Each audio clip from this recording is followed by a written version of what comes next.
People say you have to have a lot of passion for what you're doing, and it's totally true. And the reason is because it's so hard that if you don't, any rational person would give up. It's really hard, and you have to do it over a sustained period of time. So if you don't love it, if you're not having fun doing it, you don't really love it, you're going to give up. And that's what happens to most people, actually. If you really look at the ones that ended up, being successful, unquote, in the eyes of society, and the ones that didn't, oftentimes it's the ones that are successful love what they did so they can persevere when it got really tough.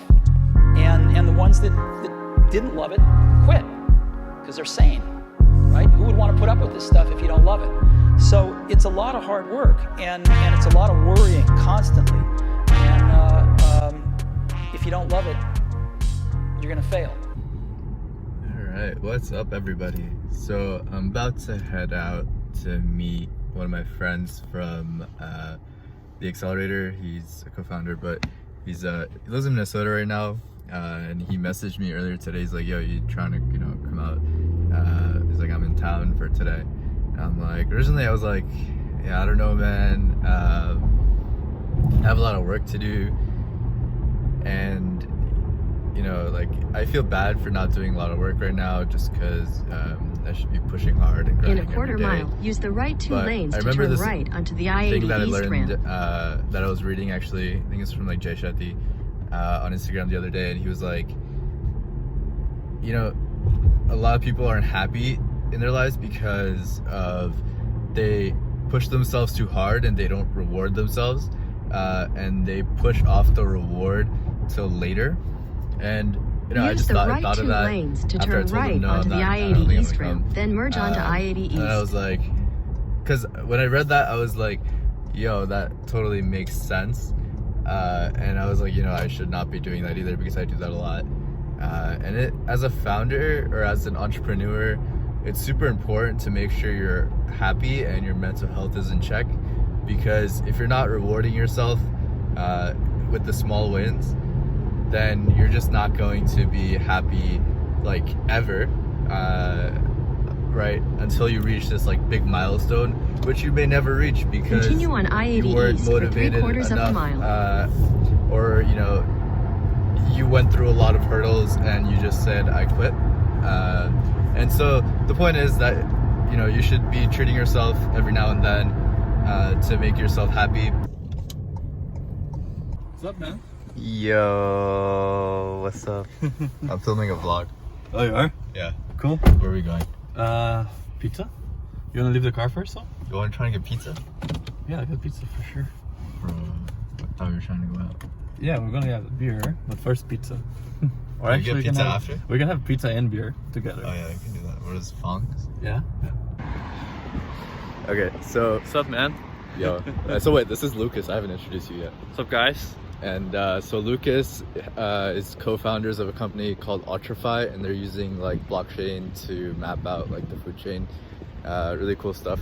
So we met at the Iowa AgTech Accelerator, and then they're at Techstars. It's no big deal, Techstars. And then so yeah, why are you here right now? Oh, because you're going to Canada tomorrow. I'm right? going to travel tomorrow. Yeah, I'm Okay. traveling tomorrow. Back home, stay, figure out my visa stuff so I can come back here with my documents and then start working properly. Damn, you don't want to be in illegal immigrant. Oh yeah, definitely not. That's a nice You want life. to do the things the right way. So okay, so here's what I was gonna say. Yeah, we're talking about thought leadership and stuff like that, because You should leverage everything that you have in your life to the maximum you can, right? yeah. And one of the things that you have is one of the things you have is professionally you leverage your career. So you make all these great connections, and then you work for your company and you start making more sales or making your tool better and getting to know more people who getting brand awareness, all that stuff. Right. That's how you leverage your company through a program like Techstars or even here, right? Yeah. But then there's also personal branding Oh yeah, totally. that you should be looking at when you're doing this kind of stuff. So what you're saying is on the blogging side is pretty cool. What I'm gonna start doing, and I'm gonna start doing this from next week, is LinkedIn. So it's the same idea. It's leveraging something that you're doing for the the betterment of yourself. Yeah. But for me, especially because our company, let's go this way. Yeah. Our I have no company- idea where we're going. So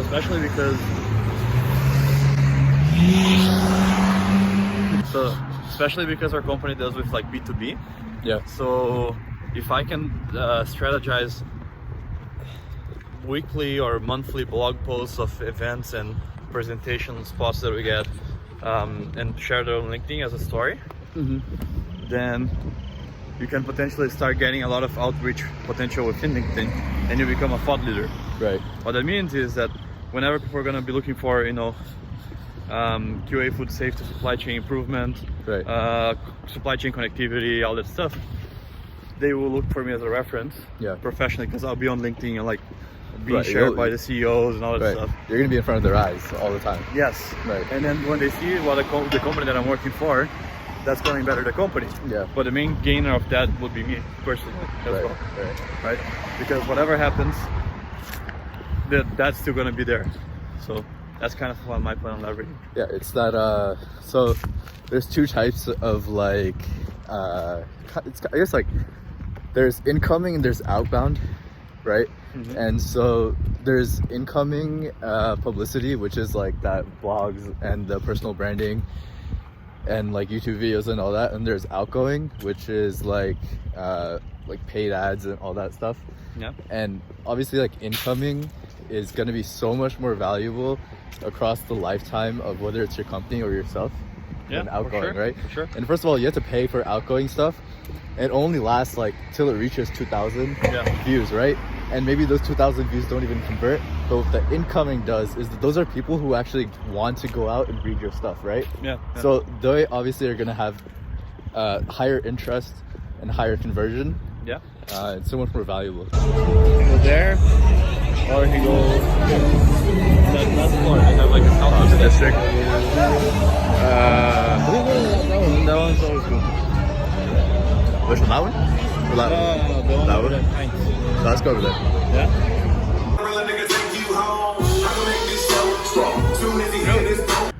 What? Okay, wait. So I was talking earlier in the video about how you should make time for yourself because you should be happy personally. It's really good for your mental health. Otherwise, you're gonna suffer, and your business is not gonna do good if you're not doing good. And what did you just say? Yeah, I said the same thing. You like, after doing this for over a year now, and we've been getting great results. It never gets easier. It's always gonna be harder, or as intense as. And if you don't find time to have fun, make friends, go out, celebrate, Yeah. or not even celebrate, just like go out and not think about work for a little bit. Yeah. You're gonna be miserable, man. You're gonna start feeling, especially if it gets cold, it sucks. You need to always Yeah. you need to at least once a week, you need to go out, you need to have some Exactly. drinks, or you need to, if you don't like drinking, you need to go and eat something and just relax and play games, whatever you like. You gotta need to celebrate, do right? Like the small wins. that. Yeah, you need That's to what do matters. that. Yeah, And if you don't do that, personal reward. exactly. Where's your car now? Oh fuck. I think your car is one more that way. Why are there so many bridges in this town? No, it's not that way. The bridge is not lit up. Yeah. Dude, that's under construction. I'm pretty sure it's that way. Have a good night. Yeah. And I will see you. I don't know, maybe like We'll see each other next year soon. sometime. Yeah, definitely next year. Or right? if you want to come to Canada before Yeah, next year. Definitely. Okay, All right. bye. Have a safe flight, man. Thanks, man. See ya.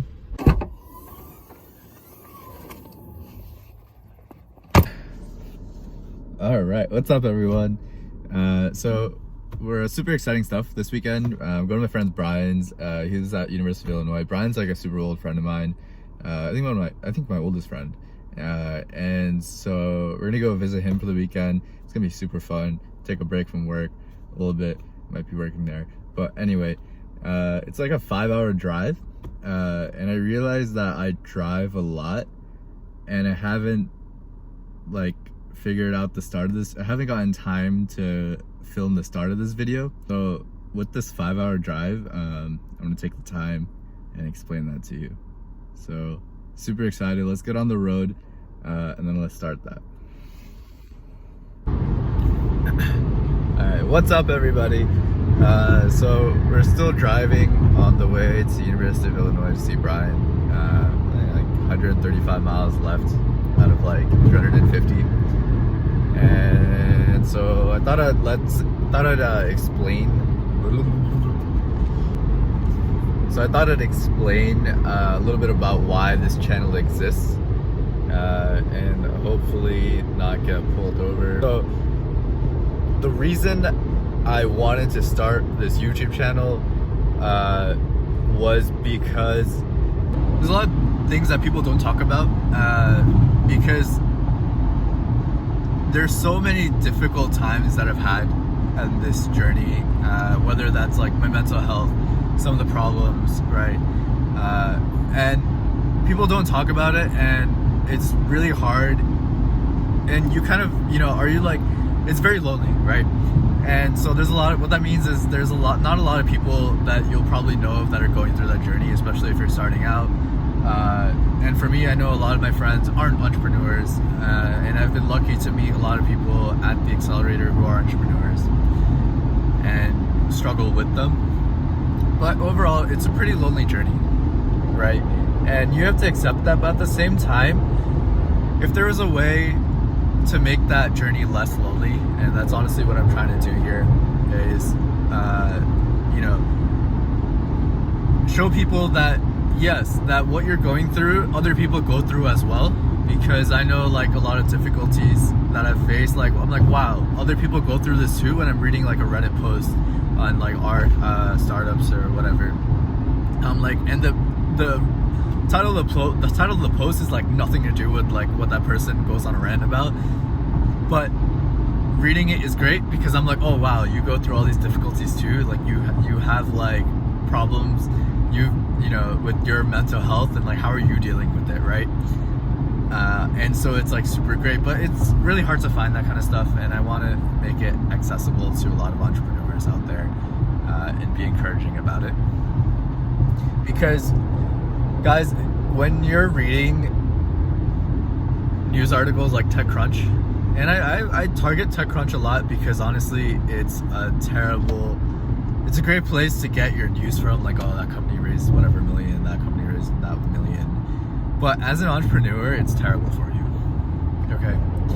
Because all the ideas I've gotten about what it's like to start a company has been from TechCrunch almost, right? Like ever since I was in high school, I followed TechCrunch. My ideas around what entrepreneurship was built from TechCrunch. And you see all these success stories. And the reason for that is because they want to get publicity, and they want to showcase that their startup is doing all these cool things because they're trying to raise money. And what that means is that they basically hide all the problems that they've encountered with their startup, right? And you don't know that maybe they've raised like 20 million, right? But you don't know that for the first year of their company that they were about to go bankrupt, or that they had a completely different product or idea.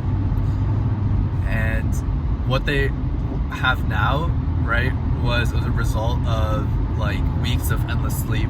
And so I've been trying to get off TechCrunch lately.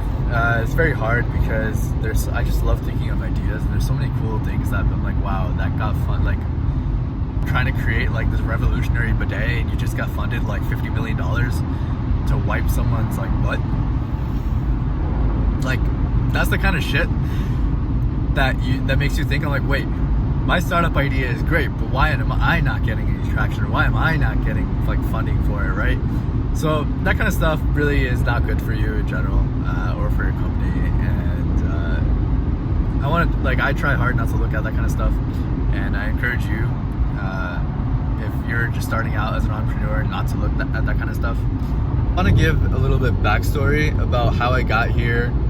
Basically, I am starting a company right out of college. I graduated in May of this year. I graduated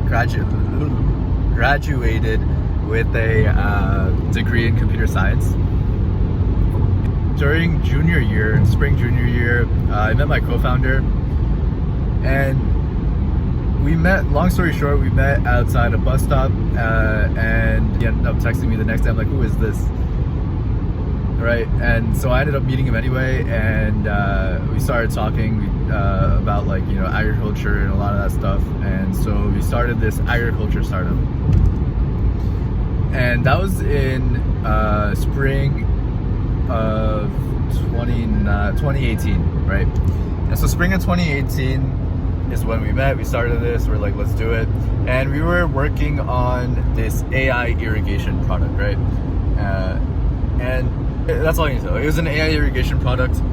And so we went with that. We developed the MVP and everything. And, you know, it was interesting because at that point I'd never thought I would go into agriculture.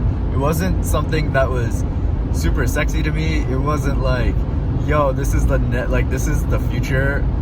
And I've always wanted to, you know, be a part of the change in how we do things. But at the time I was like, you know, this is cool. Ag is one of those industries that really hasn't been changed as much.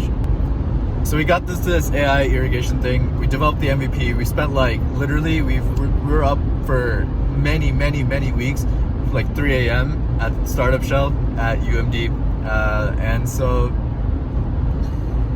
we started looking for money to raise it, because for me, if this was going to be a serious thing, you know, I was like, you know, I have to raise money for this. Me and my co-founder both thought we had to raise money for this, especially it was hardware and stuff like that. And so we ended up raising money through an accelerator. And so we got into the Iowa AgTech Accelerator, which is in Iowa, and that's why I'm in Iowa.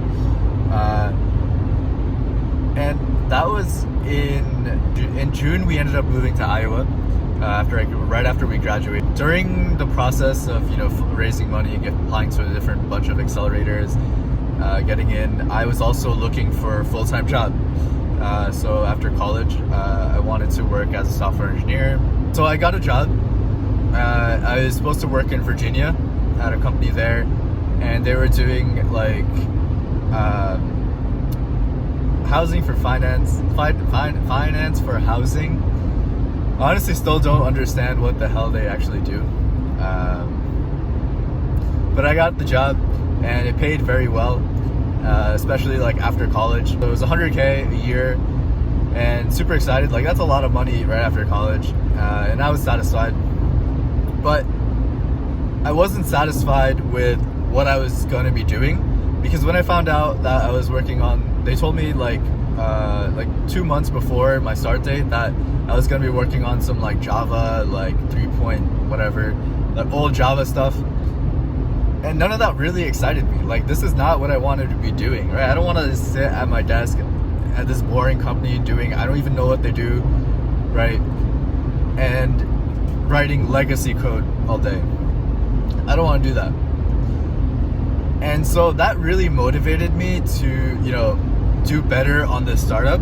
And I was like, at that point, what success was for me was you have to raise money in order to be successful at your startup, right? That's what pop culture, that's what everything, if you follow TechCrunch, you see oh, this company raised 10 million, that company raised 20 million. You see that literally every day.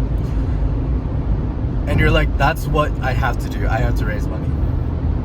And so don't get me wrong, we needed that money because that was the only way for me. I was going to convince my parents that this, you know, going through this route of having my own company is a viable option, right? There was no way that my mom was going to let me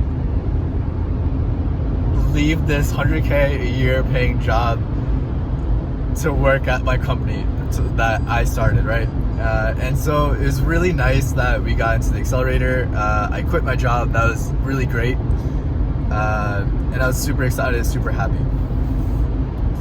And then we got to the accelerator, and at the same time, we were learning more about the indoor ag industry, which is what we were targeting. And because I come from a tech background, my co-founder comes from mainly tech background. He's worked for a lot of ag companies, but actually creating a product from the ground up and selling it is totally different than joining a team that has a product and, you know, working on that product and making it, right? And we've really experienced what that was like, because we are no longer doing the AI irrigation because the market wasn't ready for it. The ag industry in general, we've learned, is super far behind in technology, and they just don't want to use technology. Always always do things that you are most familiar with. If you're not familiar with, right, and you still want to do it, find two people, okay, find at least two people who know what the hell they're doing, what is going on, and know more about that industry than you do, right? And obviously you want to bring specific skills to the table, whether it's tech background, whatever, marketing or business, but you should always have at least two people who are who are experts in that industry. It'll just help the amount of time it takes for you to get started and on your feet, making the right product. But of course, even then you'll struggle with it because you have to find product market fit. And what that means, basically, you want whatever it is that you're making, whatever product that is that you're selling, you want to make sure that your customers are ready for it, right? And that's kind of what happened with our second product, which we pivoted to like a camera system that would monitor their plants, right? Seems great. To see where we are right now, where we've learned so much about this industry, where if you ask me something, I'd probably know the answer to. And a lot of that is because we failed a lot. We failed when it comes to creating the right product, but at the same time, that failure led us on this path to hopeful success, right? The product that we have now is basically a management optimization platform for growers, right? And so that's where we are right now. Kind of a long story. And honestly, guys, and I know for me, and I hate thinking about this, but even if the company that I'm starting now doesn't do great, I know for a fact that I'm going to be starting another company, right? Or a new product, for example, or a new product, if it's not like whatever. And so I want this channel to kind of stick through that, and I wanted to see, whether I'm successful at what I'm doing now, or whether I fail at this and hopefully I'm successful later. Because honestly, guys, I feel like if you do this enough times, no matter whatever you do enough times, you're going to be successful at it once at least, right? And as an entrepreneur, that's all you need. You want to play the cards right so you can be successful just once, right? And then you know how to play those cards again so you can be successful more times. And so it's a learning process, and we're gonna learn together. It's gonna be great, and hopefully I can make my mom proud that it was a great reason that I quit my job, because she was like, "Are you sure you want to quit your job? Are you sure you want to quit your job? Working on something that literally is not paying me anything. I haven't paid myself in 6 months, since the start of this company." And if you want to be rich fast, guys, starting your company is not the way to go. And I see why a lot of people give that advice, is that you should have bigger goals than just money if you're trying to start your own company, because making your goal as solely as I want to be rich is the way out, and that's how your company is going to fail, because you're going to find things that to be too hard for you. And you're gonna be like, wait, I could be making so much more money if I worked as whatever, a software engineer, or at a marketing agency, or whatever, sales job. And so you have to realize that as the first thing, is that the company that I want to start is not because I want to make more money. It's because I want to make my own decisions, right? I want to change the world. I want to change something, right? If it's not the world, something on a smaller scale that I care deeply about. And that's super important, because if you don't do that, you're gonna fail. My thoughts on entrepreneurship in high school or before that was, starting your company, that's the way to $1 million, right? Bill Gates, dude, he has billions of dollars, and that's the way to go. That is totally not true. If you want $1 million, you should find a job, right? Get a job. There's a lot of jobs eventually that will pay you, if not $1 million, $200,000, $500,000 a year, and the payoff for that will be much quicker than starting your own company. definitely, because I know and I've seen a lot of people who still don't pay themselves or pay themselves minimum wage, and they've been at their company for over a year, like 2 years, right? And that's just stuff you have to do if you want your company to succeed. Yo! How you, man? Hey, what's good, bro? Good much. Dang, it's good to see you, man. I know. Good to see you. Alright, let's get your shit in. That's Wait, cool. last time I vlog, by the way. Wait. Yeah. What are you doing, man? You're probably like, yo, why is this guy filming me? Why is this story going so long? Alright, let's get your shit. Right. It's a vlog. I know it's a vlog. Fuck the vlog.